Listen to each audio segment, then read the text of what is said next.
This week on For the Record. So I'm here to talk about the future. 193 absentee ballots went uncounted last November, triggering multiple investigations and the previous clerk's resignation. But now the city has a new leader for that department. I have a great foundation in accountability and transparency and in accessibility. We sit down one-on-one with the new clerk to see how she plans to take on the role. But first, Missy Hughes enters the race for governor as the Democratic primary field continues to grow. I'll be able to show the experience that I have in the private sector and in the public sector. How she says she's cutting through the noise. And later, new faces in the race for both Wisconsin's Supreme Court and Dane County Circuit Court. That's all coming up this morning.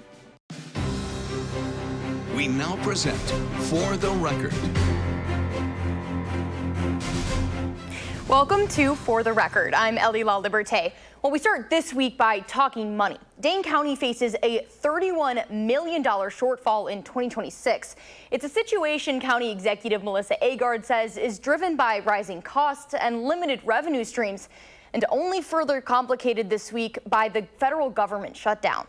Let's be honest. Since President Trump's election, it's been pretty chaotic in Washington, D.C., and there have been threats of government shutdowns before this current shutdown.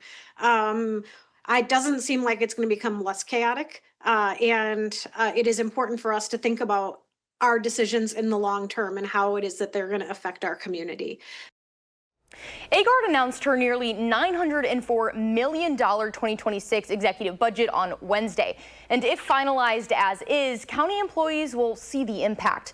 The 2026 budget is roughly 4% less than last year's budget. The changes include a hiring freeze for vacancies that are not essential and a temporary 1% pay cut for county employees in 2026. In exchange, those employees will receive 21 hours of vacation time in the budget.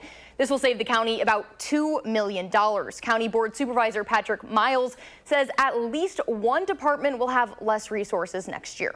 It's sort of like squeezing a balloon. We have to have a balanced budget in the end. So if we're looking at applying more resources in one area, we're going to have to reduce it elsewhere. The Board of Supervisors will have a hearing on the 20th, and the budget is expected to be finalized sometime next month. And Madison police confirmed immigration enforcement officials, or ICE, were in Madison on Thursday. Madison Police Chief John Patterson released a statement Friday that the department was made aware of ICE's presence after the agents had already left. Centro Hispano of Dane County posted on Facebook that 7 people were detained in a targeted enforcement operation on Madison's northeast side. The local nonprofit reported that the arrest took place at a single residence on Thursday morning. Now, despite ongoing rumors of ICE activity in Madison, Thursday's incident is the first confirmed presence of ICE in Wisconsin's capital. And this week, Planned Parenthood of Wisconsin is officially pausing abortions. The organization blamed President Trump's so-called Big Beautiful Act, which included a provision to defund the organization. The pause leaves just 2 independent clinics in Milwaukee as the only sites in the state that can perform that service. Those clinics will likely see an influx in patients. Now, to reduce a backlog, State Representative Lisa Subeck and State Senator Kelda Roys introduced legislation Wednesday morning to increase access to abortion.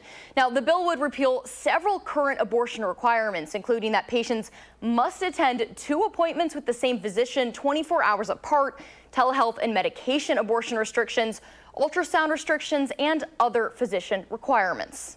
There is no legitimate reason for this restriction other than to try to reduce the availability of providers to provide care. We're sounding the alarm, but we're also saying we can do something about this.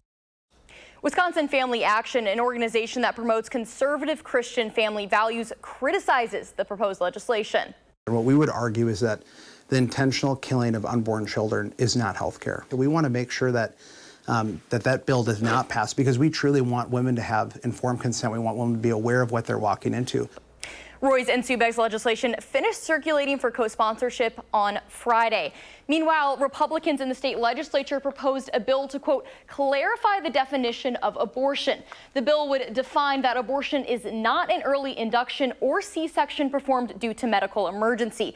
It It also states that abortion is not the removal of a miscarriage or an ectopic pregnancy, embryonic or molar pregnancy. And now to the topic that we keep coming back to week after week. The Democratic field for the race of Wisconsin's next governor grew once again. Missy Hughes, the former state economic development director, announced her bid on Monday. Now, as an attorney, Hughes is pitching herself as someone who is not a career politician. She did, however, spend 6 years leading the Wisconsin Economic Development Corporation as part of Governor Evers' administration. And prior to working there, she spent 17 years at Organic Valley, a dairy cooperative. I'm Missy Hughes. There are a few things you need to know about me. Missy's a Democrat who understands the economy. She spent years growing Wisconsin businesses And worked to strengthen main streets across Wisconsin. The biggest thing, I'm running for governor. Now, one thing you don't hear in that campaign ad was Hughes aggressively attack President Trump like some of the other Democratic candidates in this race. I asked her about that during our sit-down conversation this week. I talk to Wisconsinites, I talk to people in my community who are so tired of the division.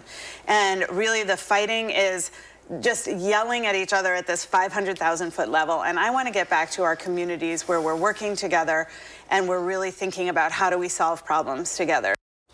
Now, Hughes is running her platform largely on the economy, so we discussed tariffs. President Trump claims his tariffs plan will return manufacturing back to the states, but Hughes says she has some concerns about the other implications they may bring to Wisconsin.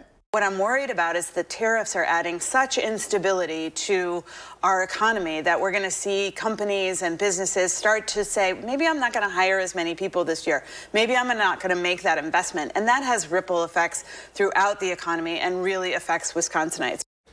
After shoring up nearly $200,000 in the first 24 hours in her race, we also talked about how she plans to run her campaign.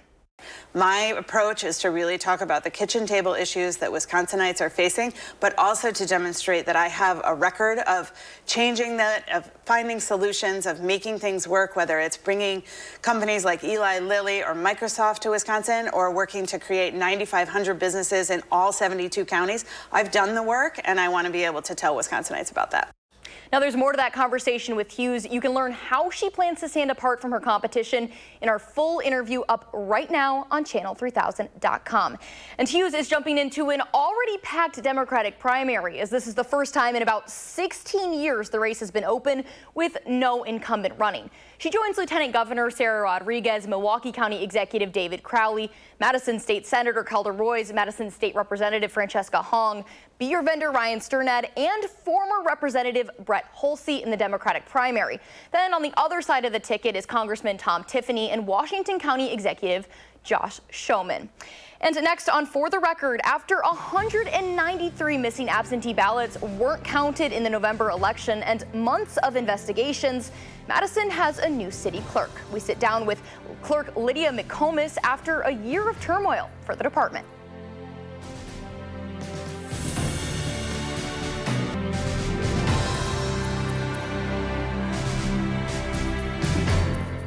Welcome back to For the Record. Well, after a year of turmoil, the Madison Clerk's office has a new face in charge. But let's take a look at what led us here. In November 2024, that election, 193 absentee ballots went uncounted in 3 different wards. Now, this triggered 2 investigations, one from the city of Madison, which concluded in April, and for the first time ever, the Wisconsin Elections Commission voted to open an investigation of its own. Now, the WEC's investigation concluded in July, and that investigation found that the former clerk left for vacation the day after she was notified of the missing ballots. The former clerk, Mary Beth Witzel-Bale, was placed on administrative leave in March and ultimately resigned from her role in April. And that brings us to this week, when Lydia McComas took over as the new city clerk. Now, she was previously the voter engagement manager with the largest county in Minnesota. And in our sit-down interview, she emphasized her focus on transparency. So what are you specifically bringing to the Madison City Clerk role? Sure, yeah. So like I said, I'm dedicated to public service. I have a great foundation in accountability, in transparency, and in accessibility. So when I was at Hennepin County, I was voter engagement division manager, and so I had a hand in every part of the elections to make sure that I knew what was going on so I could communicate that with the public. So I'm really bringing that foundation of election knowledge to this office as well as management. And so all of that is what brings me here and gets me prepared to take over. And so the Madison City's Clerk's office has been in quite a bit of turmoil over the past year. Why were you interested in this role? Yeah, I'm interested in this role because I am committed to serving the public, to election administration. I think that this is an exciting time to be an election administrator, be a clerk, and so that's part of the reason why I wanted to take on this role, is because I knew that the staff here are wonderful people to work with, and I'm excited to be able to support them in that. Yeah, and I kind of want to dive a little bit deeper into this topic because it's been something kind of at the forefront of the clerk's office for the past year. So when those 193 absentee ballots went uncounted last year, an investigation revealed that your predecessor went on vacation the next day and didn't act in accordance with her role. How would you have reacted when finding out that ballots went uncounted? Sure, yeah, so I'm not necessarily here to talk about the predecessor, I'm here to talk about the future. However, if I were to know about an incident that happened on Election Day, I would involve my partners in the city and then the public too. You know, I'm really dedicated to transparency and making sure that the public knows that the clerk's office is upholding election law and Wisconsin law. So communication is first and foremost for me. Now, the investigation also found that the absentee ballots likely never even made it to their polling sites. So for you, what is best practice for handling absentee ballots? Sure, yeah. So best practices have already been implemented in Madison. Those best practices happened at the beginning of this year for all of 2025 elections. So those processes are in place. So election officials, the poll workers, have been informed of what to do on Election Day with their absentee ballots. And so the staff know about those processes. We've been working with other cities to make sure that our processes are up to date. And so coming off of kind of a harsh year for this office, what do you think the clerk's office needs to do to restore trust with the voters? Sure, yeah. So trust is really built and built in action. So making sure the public sees that we are being transparent, that we are upholding election law is very important. And so I think it'll take some time for some voters to build that trust back up in our office. But making sure that they know that they can come to us, they can call us if they have concerns about how things are run. We're always here for them. We're also always out in the community. And so our office really wants to make sure that folks know that they can come to us if they have questions or concerns. We're responding to the WEC order and making sure all of our processes are up to date. So really it's making sure that voters know that we are here to serve them and are transparent. And transparency is something you mentioned multiple times in this interview. It sounds like a big priority of yours. Can you kind of touch on that a little bit further and maybe some other priorities that you have coming into this? Sure, yeah. So transparency to me means that when mistakes happen, they're communicated immediately to the public. When things that go wrong, that they're communicated. And so making sure that we have a plan in place for that at the city level, who we communicate to when that information gets shared with the public is first and foremost for me.